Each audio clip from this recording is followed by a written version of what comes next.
ईक्षा Hindi classes में स्वागत है आप सबका। आज हम प्रत्यय पढ़ेंगे। पिछले वीडियो में मैंने उपसर्ग बताए थे। उपसर्ग क्या होते हैं, कितने प्रकार के होते हैं, कैसे बनते हैं, कैसे प्रयोग में आते हैं और उनके उदाहरण भी दिए थे। अब हम उसी तरह प्रत्यय भी पढ़ेंगे। तो शुरू करने से पहले मैं हमेशा की तरह आपको याद दिला दूं, प्लीज यदि आपने मेरा चैनल सब्सक्राइब नहीं किया है तो कर दीजिए।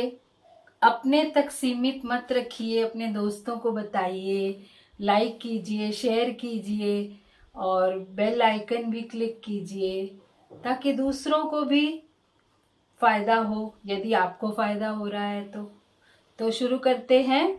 प्रत्यय जैसे उपसर्ग शब्दों के आरंभ में लगते हैं और वे नए शब्द का निर्माण कर देते हैं, उसी प्रकार प्रत्यय शब्दों के अंत में लगते हैं और नए शब्दों का निर्माण करते हैं।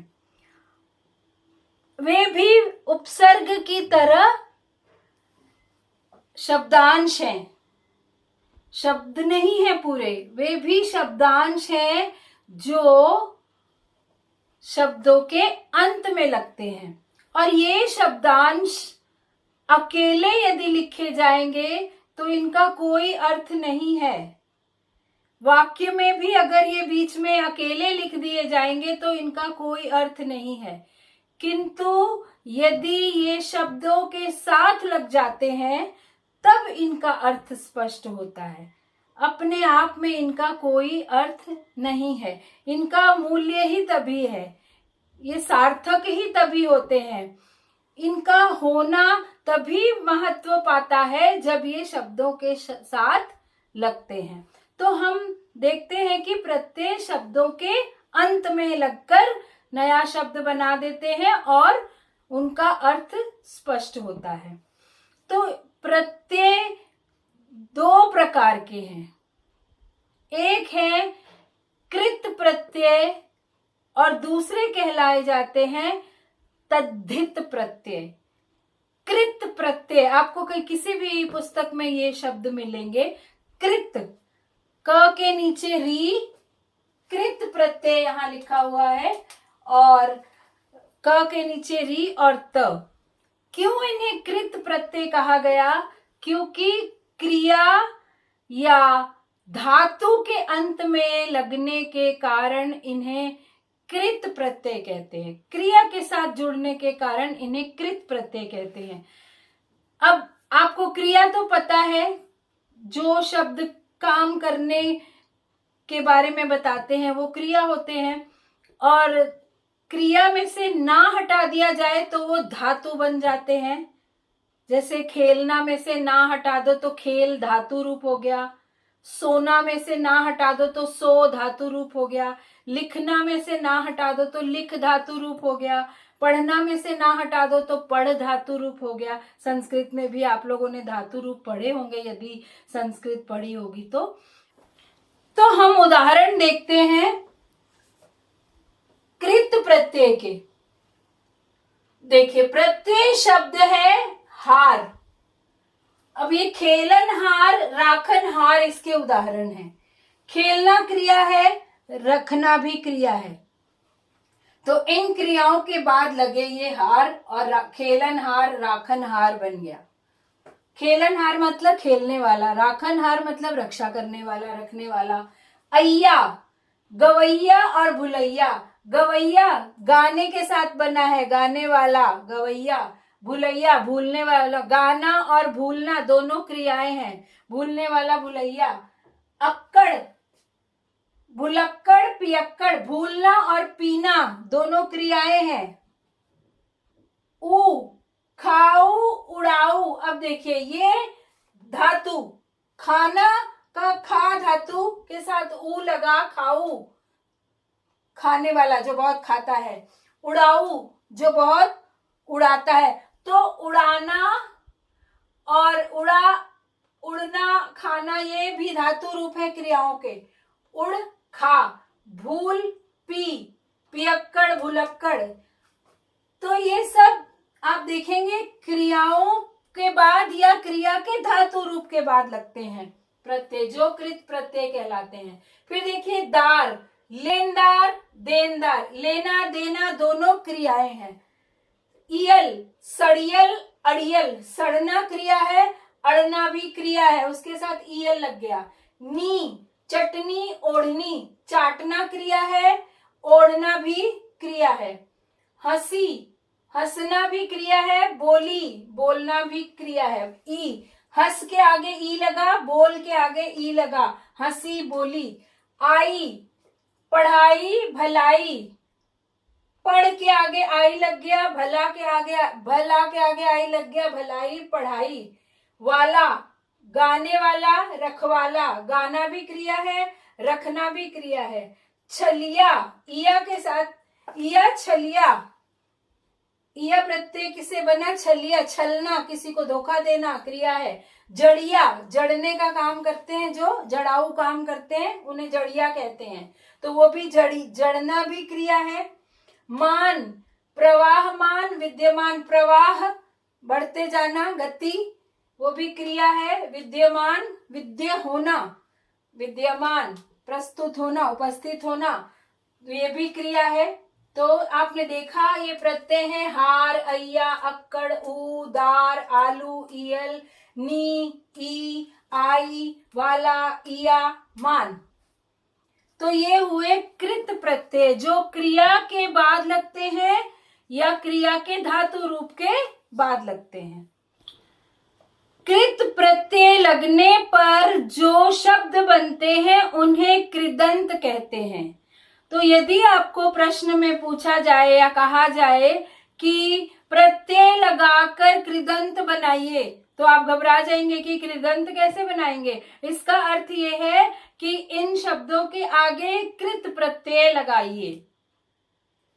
बहुत आसान सी बात है, इसलिए ये हमें मालूम होना चाहिए, जानकारी होनी चाहिए कि कृत प्रत्यय लगने पर जो शब्द बनते हैं उन्हें कृदंत कहते हैं। और फिर दूसरे प्रकार के प्रत्यय हैं तद्धित प्रत्यय।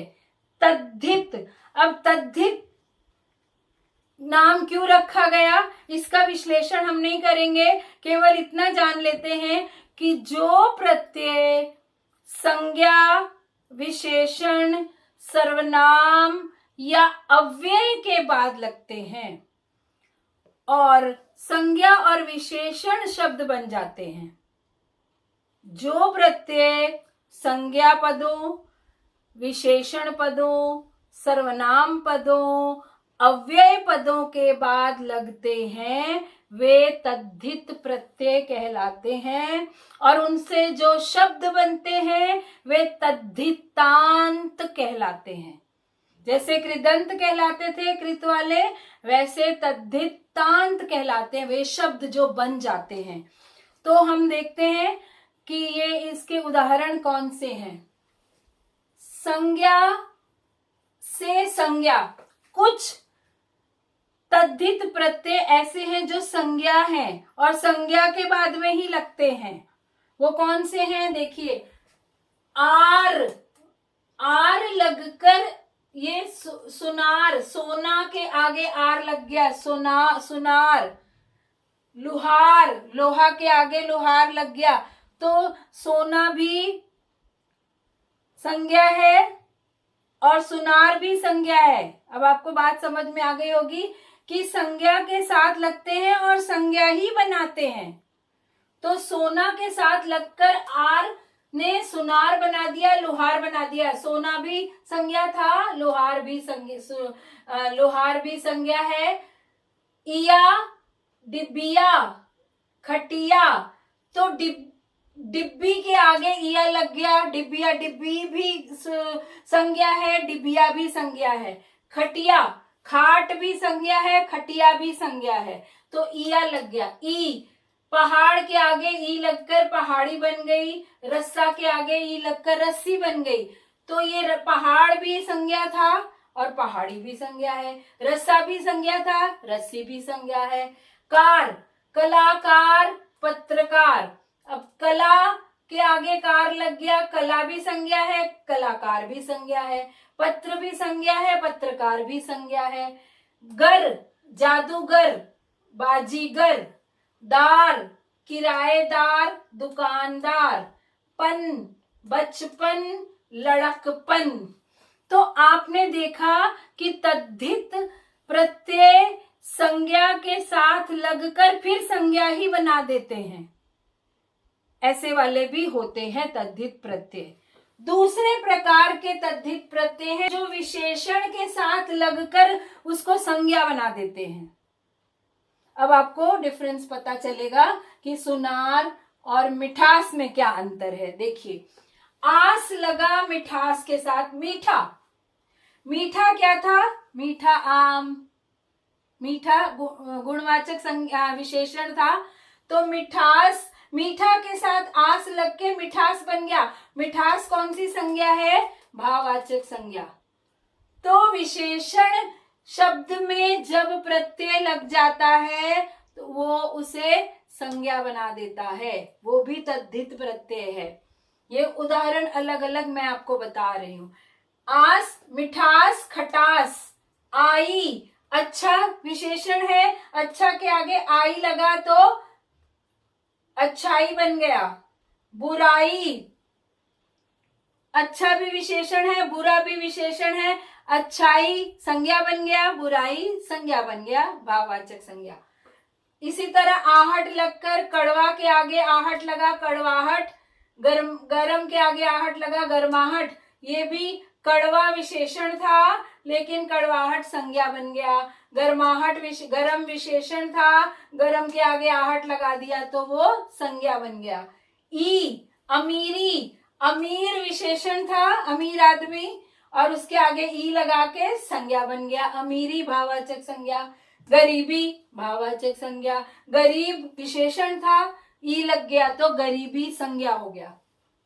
इसी तरह ता और त्व, लघु के आगे ता लगा, लघुता विशेषण से संज्ञा बन गया। प्रभुत्व, प्रभु के आगे त्व लग गया तो ये संज्ञा बन गया। पन, कालापन, काला विशेषण है, उसके आगे पन लग गया, भाववाचक संज्ञा बन गया। बड़ा विशेषण है, बड़ा के आगे पन लग गया, बड़प्पन। ई, गरीबी, गरीब के आगे ई लग गया, गरीबी। बुद्धिमान के आगे ई लग गया, बुद्धिमानी। फिर तो आपने देखा विशेषण के आगे प्रत्यय लग जाने से विशेषण शब्द क्या बन गया? संज्ञा बन गया। ये भी तद्धित का एक भेद है। उसके बाद देखेंगे हम संज्ञा से विशेषण। कुछ शब्द ऐसे हैं जो संज्ञा है, प्रत्यय लगने पर विशेषण बन जाएंगे। उल्टा होगा इससे, विशेषण, ये विशेषण से संज्ञा बने थे, ये संज्ञा से विशेषण बनेंगे। ई लगने से गुलाब का गुलाबी हो गया, गुलाब संज्ञा था, गुलाबी विशेषण बन गया। फिर हम देखते हैं ईला, रसीला, रस संज्ञा था, ईला लगकर रसीला विशेषण बन गया। चमक संज्ञा था, भाववाचक संज्ञा थी, ईला लग गया, चमकीला विशेषण बन गया। ऊ, बाजार के आगे ऊ लगा दिया, बाजारू विशेषण बन गया। पेट के आगे ऊ लगा दिया, पेटू। इक, इक प्रत्यय धर्म के आगे लगाया तो धार्मिक, समाज के आगे लगाया सामाजिक। ये विशेषण बन गए संज्ञा से, धर्म भी संज्ञा है, समाज भी संज्ञा है। ईन, नमक के आगे ईन लगाया, नमकीन विशेषण बन गया।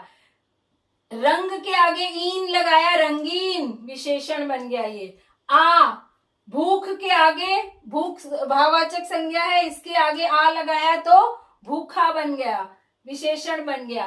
प्यास के आगे आ लगाया, विशेषण प्यासा बन गया। इया, बम्बैया, बम्बई संज्ञा है, इसके आगे इया लगाया तो बम्बैया विशेषण बन गया। इसी तरह कलकतिया। एरा, चचेरा, चाचा के आगे एरा लगा दिया, चचेरा, चचेरा भाई विशेषण बन गया। ममेरा, मामे का बेटा, ममेरा भाई। तो आपने देखा कि संज्ञा से विशेषण बन गए। कुछ प्रत्यय ऐसे होते हैं जो विशेषण से विशेषण बन जाते हैं, लेकिन ये बहुत कम है। एक उदाहरण मैं आपको बता देती हूँ। ला लगाकर आगे के आगे ला लगाया, अगला पिछला, जैसे कहते हैं ना आगे वाला, तो वो विशेषण है, आगे वाला लड़का विशेषण है, पीछे भी विशेषण है, लेकिन इनको इन्हीं के आगे ला लगा दिया तो विशेषण से विशेषण ही बन गया, अगला पिछला। तो इस प्रकार आपने देखा कि प्रत्यय दो प्रकार के हैं, कृत प्रत्यय, तद्धित प्रत्यय।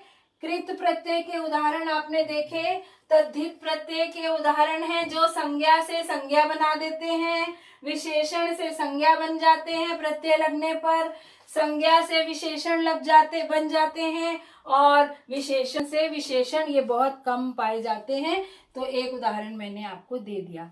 अब मैं उम्मीद करती हूँ आपको उपसर्ग और प्रत्यय अच्छी तरह समझ में आ गए होंगे।